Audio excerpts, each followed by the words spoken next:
Bienvenue Amélie, je suis trop content de t'accueillir ici à la Gaieté Lyrique à Paris pour la chaîne Autrement. Merci. Salut. En fait, j'ai envie que tu te présentes peut-être, si ça te dérange pas, vu que je suis sûr que tu vas faire ça mieux que moi. Et puis, je te poserai mes petites questions, ça va ? Ça marche. Alors, moi, je suis Amélie Deloche, cofondatrice du collectif Paye ton influence. Et à côté, je suis aussi consultante en influence responsable.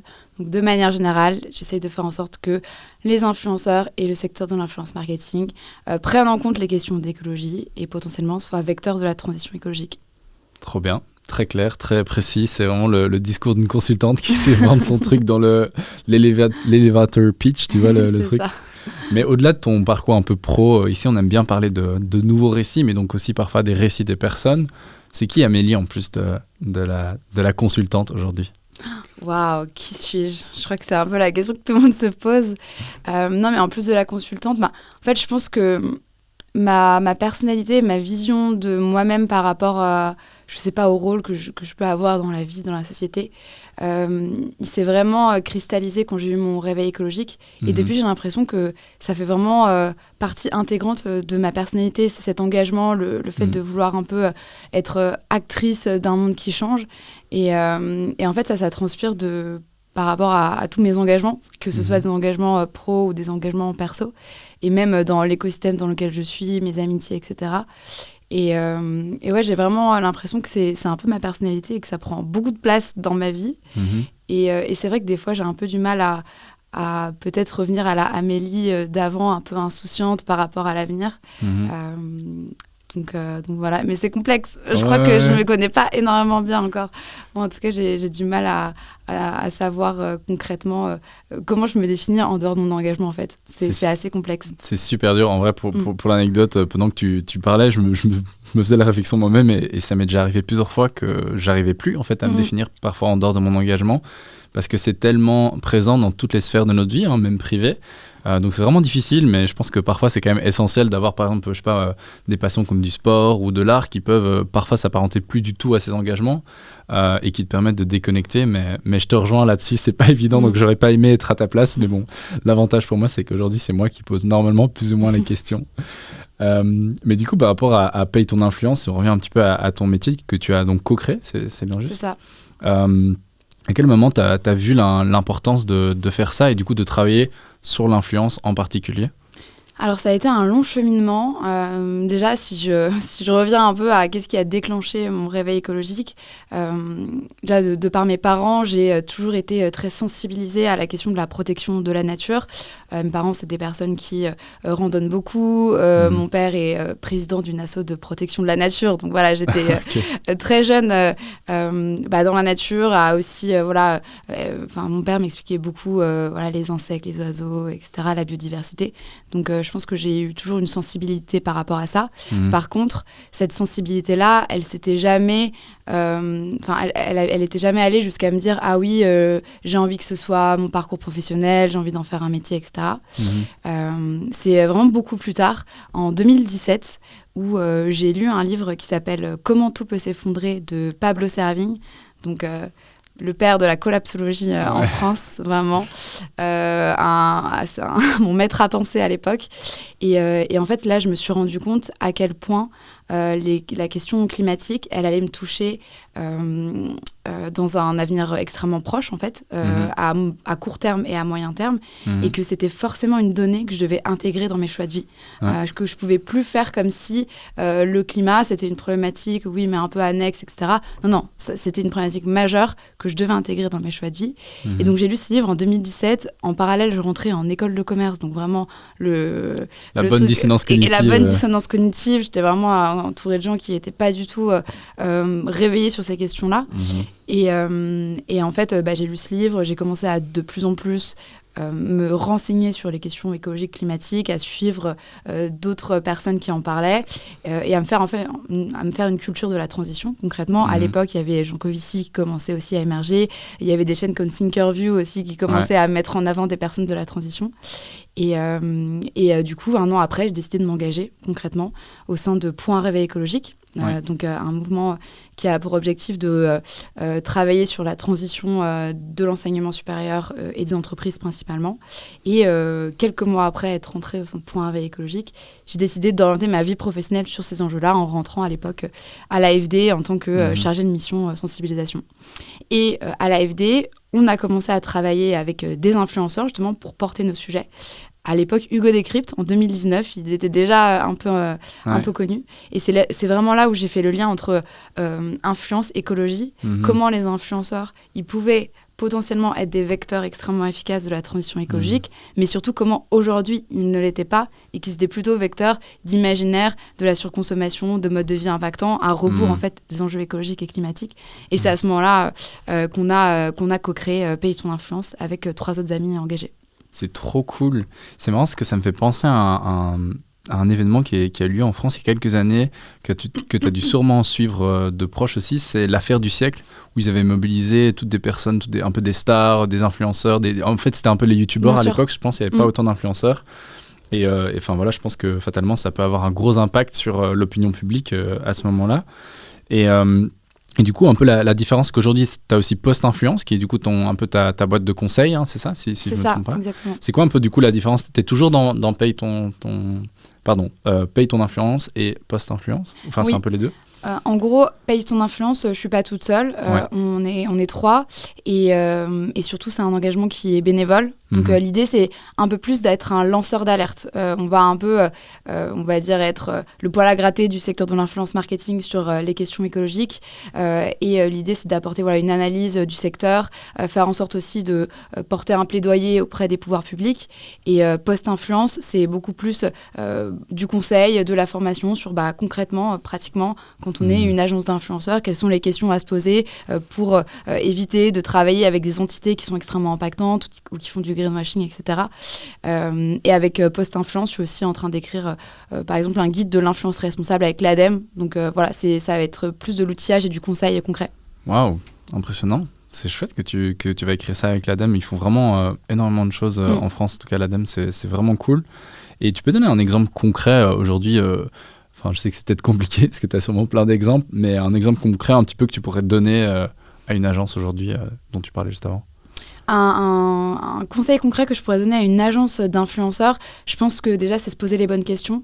En fait, aujourd'hui, le constat que j'ai fait dans le secteur de l'influence marketing, c'est qu'il est un peu à l'image de, j'ai envie de dire, l'ensemble des autres secteurs économiques. C'est-à-dire qu'en fait, il y a plein de monde qui travaillent dans ce secteur qui n'ont jamais été formés sur les questions écologiques et climatiques, à l'image des Français, à l'image de beaucoup de populations concrètement.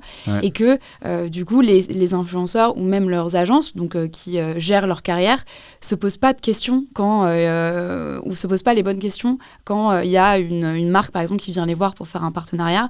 Ils se posent pas la question de c'est quoi l'impact de la marque, comment sont créés les produits, est-ce qu'il y a des enjeux autour je sais pas, sociaux, est-ce que les travailleurs ils sont bien payés si c'est des produits qui sont faits à l'autre bout du monde, quel est l'imaginaire qui est porté à travers ce produit-là, est-ce qu'il est vraiment utile, etc. Elle se pose plus les questions de combien ça va rapporter à mon créateur de contenu, est-ce que le deal commercial il est intéressant, et il y a vraiment un enjeu à se poser les questions sur l'impact concrètement, ce qui n'est absolument pas le cas aujourd'hui dans la plupart des agences. Ok, mais du coup, si je reprends un petit peu, moi j'ai pas beaucoup de connaissances sur l'influence et je pense que tout le monde voit ça un petit peu de loin, tu vois, ok, on voit parfois les partenariats, etc.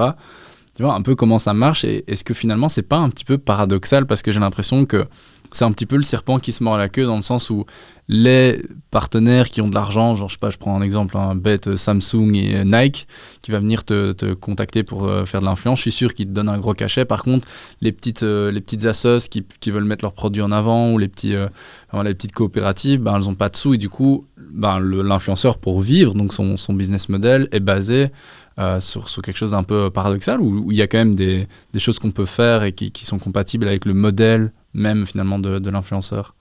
Là, tu touches à un point extrêmement sensible sur la question du réveil écologique de l'influence. C'est la question du business model, en fait. C'est un des freins principaux, concrètement. Aujourd'hui, comme tu le dis très bien, il y a énormément de grosses marques impactantes Donc voilà, des Samsung, Adidas, mais on peut aller jusqu'à l'ultra fast fashion ou même les compagnies aériennes par exemple, qui ont les moyens aujourd'hui de faire du marketing d'influence, qui ont les moyens de payer très cher les influenceurs et du coup leurs agences. Et les marques plus éthiques, engagées, en fait, elles ne peuvent pas rivaliser sur les mêmes budgets concrètement. Donc un influenceur notamment qui a pas mal d'abonnés et qui a du coup qui se fait payer assez cher, concrètement ça va être compliqué pour lui de transitionner vers des partenariats plus éthiques sans perdre de l'argent. En fait, il y a un peu cette question-là pour les gros influenceurs de se poser un peu la question de c'est l'éthique ou gagner autant d'argent, quoi. Ça, c'est vraiment une question qui doit être posée parce que concrètement, aujourd'hui, on n'a pas assez d'entités engagées qui ont les moyens. Il y en a de plus en plus. Typiquement, il y a des entreprises de la transition écologique qui commencent à faire du marketing d'influence et qui peuvent avoir des budgets. On a des marques comme Vinted aujourd'hui qui font du marketing d'influence et qui travaillent avec Squeezie ou les Nastuations, donc qui sont des énormes influenceurs avec des budgets énormes aussi pour les payer. Mais on n'en a pas assez pour tous les créateurs de contenu qui voudraient aller vers de l'influence plus responsable. Et c'est un peu ça, un des freins principaux. Et d'ailleurs, le secteur de l'influence, aujourd'hui, il est un peu il est un peu en train d'évoluer justement sur la question du financement et des budgets parce que y a de plus en plus de concurrence entre les créateurs de contenu, parce qu'il y en a de plus en plus qui arrivent sur le marché. Et du coup, ça, c'est le rapport de force, alors qu'avant, il était beaucoup plus du côté des créateurs de contenu. Maintenant, il est plus du côté des marques. Donc, on voit que les budgets, ils baissent concrètement. Donc, ça aussi, ça va être un sujet, je pense, dans les prochaines années pour les créateurs qui en vivent à peine, on va dire, de leur influence. Mais oui, la question des budgets et du business model, c'est un des freins aujourd'hui qu'il faut essayer de dépasser. J'ai des exemples d'influenceurs qui ont fait une certaine forme de transition. Je pense notamment à Le Coin d'Élodie, par exemple, qui était une influenceuse qui était sur mode, lifestyle, avec des marques pas très engagées, et qui, quand elle a un peu transitionné vers des marques plus éthiques, en fait, elle s'est ouverte à d'autres entités. Donc maintenant, par exemple, elle va aussi travailler avec des musées, avec un peu des acteurs de la culture, ce qui fait qu'elle gagne mieux sa vie, alors qu'elle a moins d'abonnés. Enfin, c'est-à-dire qu'elle a perdu un peu en abonnés. Donc en fait, il y a aussi des moyens quand même pour les créateurs de contenu de transitionner et pas forcément de perdre tout leur business model. Mais c'est plus compliqué, concrètement. Et tout le monde ne peut pas le faire aujourd'hui. Ouais, c'est presque un privilège au final de pouvoir se permettre de retirer ces partenariats qui à la base sont un peu qui font que ton salaire. Exactement, ouais. Et tu parlais au final que c'était un des gros freins. C'est quoi les autres ? Est-ce que par exemple l'image, moi je pense beaucoup par exemple à la pureté militante, et j'ai vu pas mal influenceuses travailler là-dessus. Je trouve ça super intéressant parce qu'en fait une personne qui en un coup va commencer à faire, je pense notamment à Charlotte.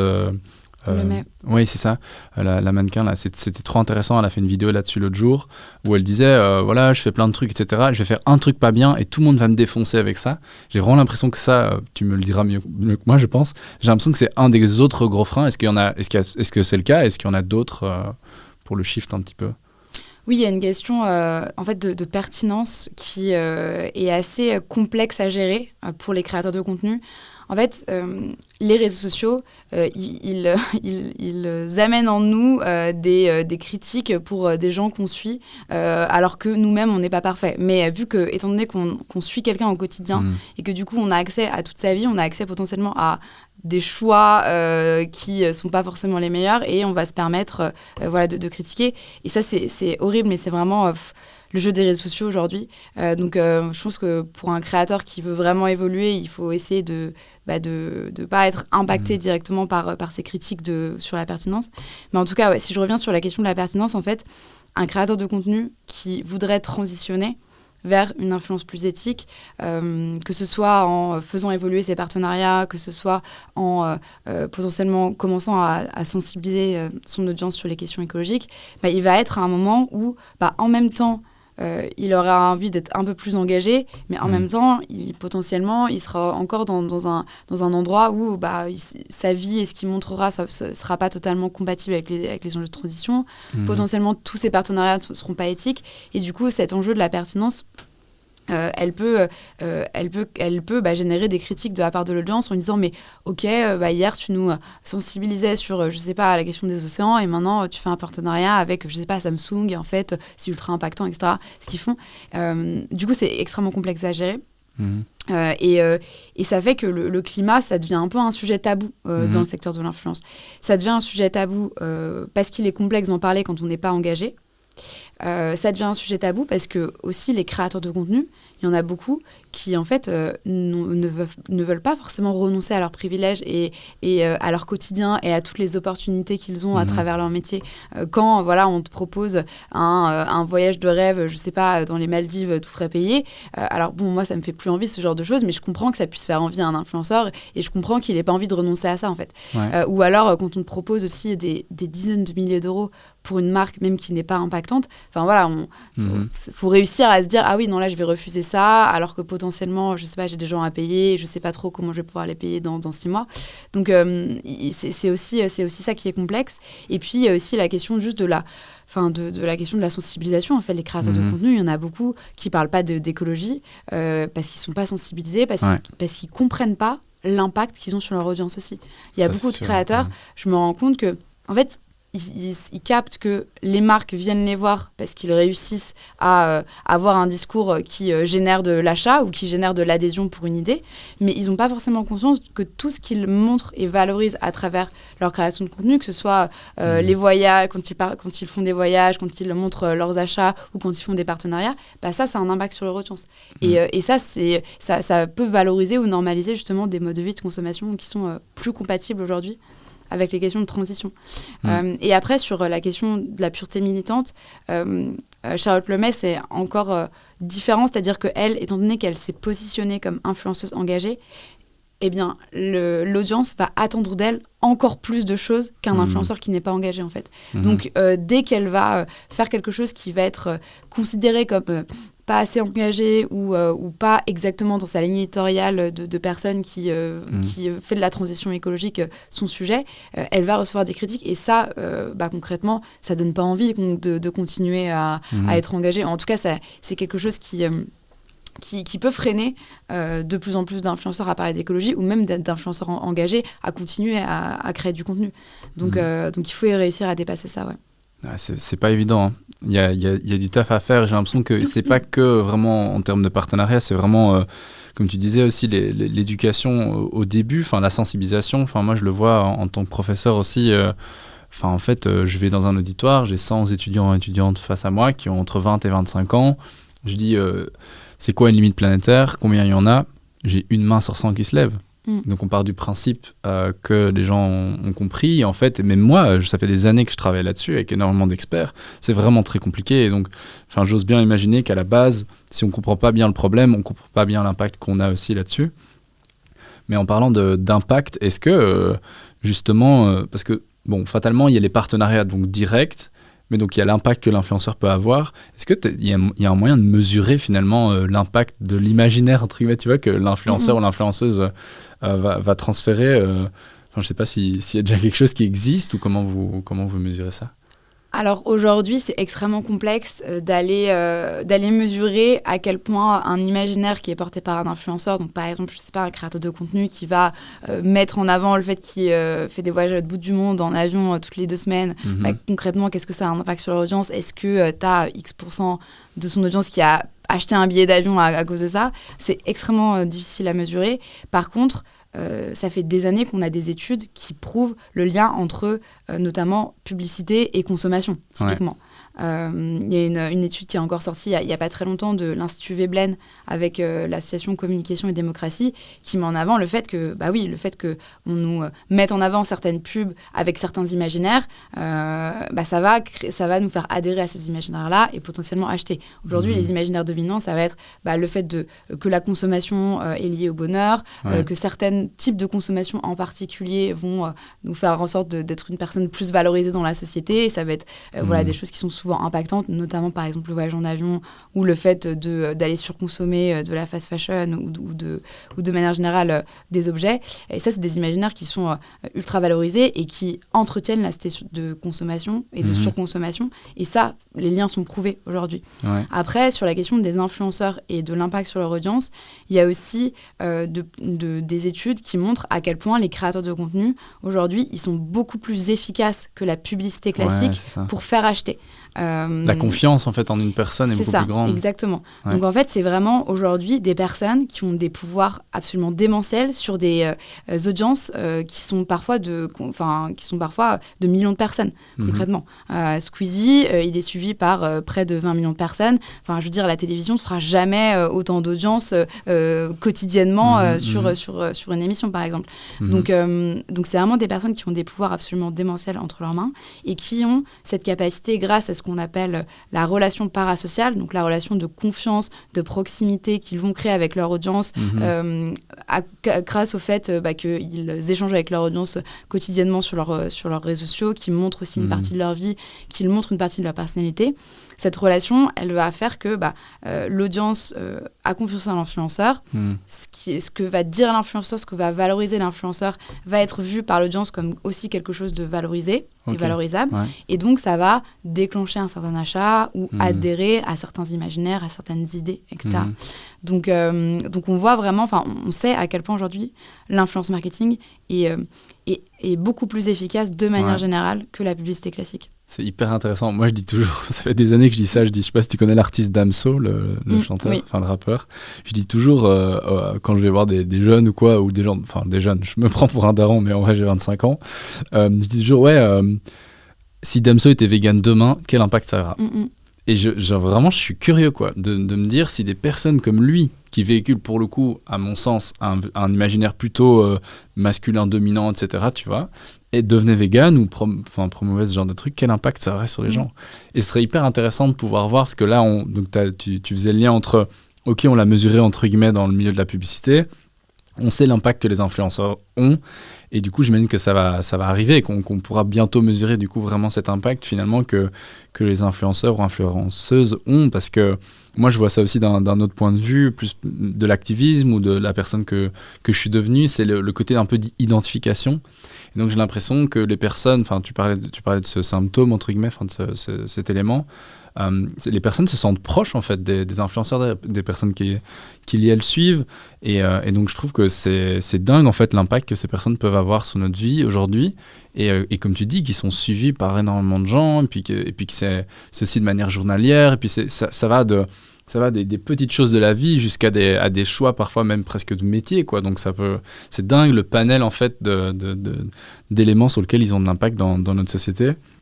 Et donc quand on parle un peu de tout ça, moi comme tu le sais peut-être avec la chaîne ici, mais aussi dans mon métier, je travaille sur la question des nouveaux récits. Et donc, est-ce que toi, tu parlais tout à l'heure d'imaginaire, qu'est-ce que ça t'évoque, ce terme ? Est-ce que tu en avais déjà entendu parler avant ?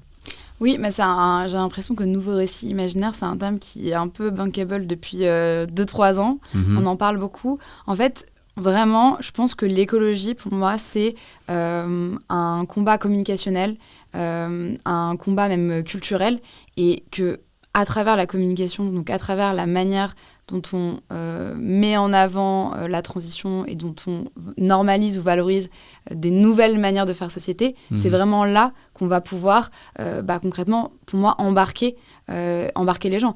Et on le sait aujourd'hui que quand on met en avant et quand on normalise certains imaginaires, ils peuvent créer l'adhésion. Si on normalise un imaginaire et qu'il est adopté par des millions de personnes, on sait que ça peut faire évoluer concrètement des imaginaires à très grande échelle. Je prends souvent l'exemple notamment de Edouard Bernays qui a réussi à faire fumer les femmes dans les années 50 en mettant en avant la cigarette comme un objet d'émancipation féminine. Donc il a fait un peu du féminist washing à l'époque concrètement, et ça a fonctionné. Mais il avait même en plus à l'époque, il me semble, utilisé un peu les influenceuses de l'époque qui étaient en fait des stars de cinéma, des personnalités connues, non ? Qu'il avait mis en avant dans les marches et dans les trucs. Il avait utilisé les suffragettes. En fait, les questions féministes, elles émergeaient. Il y a de plus en plus de femmes, notamment aux États-Unis, en Angleterre, qui commençaient à dire nous, on veut des droits. Pourquoi on n'aurait pas le droit de vote ? Pourquoi on ne serait pas beaucoup plus indépendante vis-à-vis des hommes ? Et donc, il a, durant un énorme énorme événement qui s'est passé aux États-Unis à New York. Il a fait en sorte que certaines suffragettes connues de l'époque mettent en avant ce qu'on appelle les torches de la liberté, donc en fait les cigarettes comme ça, voilà. Et en fait c'est ça, les médias se sont emparés concrètement, et du coup ça a fait boule de neige jusqu'à ce que la cigarette soit vue comme un élément d'émancipation des femmes. Et d'ailleurs c'est aussi lui qui a créé ce qu'on appelle le marketing d'influence de l'époque, parce qu'il a commencé justement à travailler avec des célébrités pour que par exemple sur les tapis rouges elles portent certaines marques de vêtements par exemple pour faire de la publicité à travers ça. Donc il a aussi été un peu le créateur de l'influence marketing de l'époque avant les réseaux sociaux, et ça a marché, c'est-à-dire que lui il a vraiment eu un impact démentiel sur le monde entier concrètement. Il a travaillé avec beaucoup d'industries pour faire en sorte que ces industries-là puissent mettre en avant leur vision du monde et que cette vision du monde soit vue comme la norme, et des normes qu'on a encore aujourd'hui. Donc il y a un enjeu de dire comment au niveau de la communication, on peut porter ces nouveaux récits-là. Comment on peut créer un nouveau normal qui soit plutôt celui de la transition écologique, et moins de la société de consommation. Mais ça, c'est compliqué. Parce qu'il y a aussi un enjeu de méthode. Est-ce qu'on a envie d'utiliser les méthodes un peu de manipulation de Edward Bernays, qui est d'ailleurs le neveu de Freud, hein. Donc il savait très bien comment l'esprit humain marchait pour justement essayer de manipuler les gens. Est-ce qu'on veut utiliser ces méthodes-là ? Il y a une question d'éthique derrière. Et surtout, il y a une question de moyens. C'est-à-dire que quand on voit le budget de publicité des plus grosses marques, que ce soit publicité classique ou même publicité à travers l'influence marketing, enfin, je veux dire, c'est des budgets qui nous dépassent. Qui nous dépassent. C'est des milliards d'euros. Enfin, je veux dire, il faudrait autant de budget pour essayer de contrer le modèle de société qu'ils mettent en avant au quotidien dans la tête des gens, quoi. Donc ça, c'est complexe. Mais en tout cas, les imaginaires et les récits, je pense que c'est ça qui peut parler aux gens, parce que quand tu leur racontes... Des histoires. En fait, on est des humains on nous raconte des histoires. On a l'impression que la société dans laquelle on vit, c'est un peu la normalité et qu'on ne peut pas s'en détacher. Et ça, c'est une normalité qui a été créée par notamment des grosses entreprises à l'époque, et qui peut changer concrètement. Mais sur la question de vraiment aller alerter les créateurs de contenu sur leur impact écologique et un peu être un lanceur d'alerte sur ces sujets, c'est vrai qu'on est un des seuls comptes concrètement qui le fait aujourd'hui. Et même le conseil finalement, comme ce que toi tu fais. Oui, je ne connais pas d'autres personnes qui font du conseil en influence marketing responsable. Mais peut-être que ça va arriver de plus en plus. Je l'espère aussi, parce que l'idée, c'est qu'il y ait de plus en plus de personnes qui puissent être engagées là-dessus aussi. Mais c'est aussi complexe, parce qu'en fait, le secteur de l'influence marketing, il est quand même pas très mûr sur les sujets de transition écologique. Donc, c'est-à-dire qu'il n'y a pas beaucoup de personnes aujourd'hui, pas beaucoup d'agences, c'est bien reçu, qui sont prêts à payer pour qu'on leur dise alors là, il va arrêter de travailler avec cette entité, il va falloir faire autrement, etc. Parce que comme je le disais, c'est des questions de business model, donc c'est quand même on en est quand même au début de la transition sur ce sujet. Il y a une question que j'adore aussi poser en fin d'interview, parce que je pense que c'est hyper chouette d'avoir ça, que ce soit de la part de nos abonnés mais aussi de la part de nos intervenants et intervenantes. Qu'est-ce que tu as envie de voir à ta place ? Peut-être pas dans ce siège à Paris, mais à Bruxelles ou ailleurs. Est-ce qu'il y a des personnes que tu penses qu'on devrait inviter ? Oui, j'ai pas vu encore toutes les personnes que vous avez invitées, donc c'est-à-dire je sais pas tous les sujets qui ont été traités, mais je pense à une amie, Stécie Algrin, qui est spécialiste sur les questions de biodiversité. Et je pense que c'est un sujet qui est absolument pas assez traité aujourd'hui. Les entreprises ont réussi à faire en sorte qu'on parle que de CO2, alors que c'est une problématique bien sûr extrêmement importante, mais qui ne permet pas de comprendre l'ensemble des impacts écologiques qu'on a aujourd'hui. Donc voilà, Stécie qui est spécialiste sur les questions de biodiversité et qui en parle très bien. Donc je vous invite à l'inviter. Écoute, je serais ravi si tu me files ses coordonnées. Non mais trop bien. Bon, écoute, j'aimerais aussi remercier finalement la Gaîté Lyrique, parce que c'est quand même un endroit hyper engagé aussi, qui nous accueille ici. Aussi, Imagine 2050, qui est la sauce que tu connais peut-être aussi, qui travaille sur ces thématiques et qui nous a aidé et permis d'être ici aujourd'hui. Donc j'en profite un petit mot pour les remercier. Et puis est-ce que toi, il y a un dernier mot que tu as envie de donner à nos auditeurs, auditrices aujourd'hui, sur tous les sujets dont on vient de parler aujourd'hui ? Je dirais qu'en tant que... Pardon. En tant que personne qui suit des influenceurs sur les réseaux sociaux, on peut avoir aussi un impact concrètement. quand on donne de l'attention à quelqu'un, on lui donne du pouvoir aujourd'hui et potentiellement de l'argent sur les réseaux avec les influenceurs. Donc il y a un enjeu à dire concrètement qui je continue à suivre aujourd'hui. Est-ce que c'est des personnes qui valorisent entre guillemets des imaginaires un peu plus de la transition écologique? Et puis de manière générale, les créateurs de contenu, j'aime bien à dire qu'ils sont riches que des personnes aussi qui les suivent. Et donc en tant qu'audience, on peut aussi avoir un impact sur les créateurs et on peut aussi leur faire avoir des réveils écologiques en leur envoyant des commentaires ou certains messages si on a l'impression justement qu'ils sont pas assez sur ces questions-là. Donc voilà, juste mettre en avant le fait qu'en tant qu'audience, on peut aussi avoir un impact sur les créateurs de contenu pour les accompagner justement dans cette transition. J'adore. Merci beaucoup. Merci d'être là avec nous aujourd'hui et à bientôt.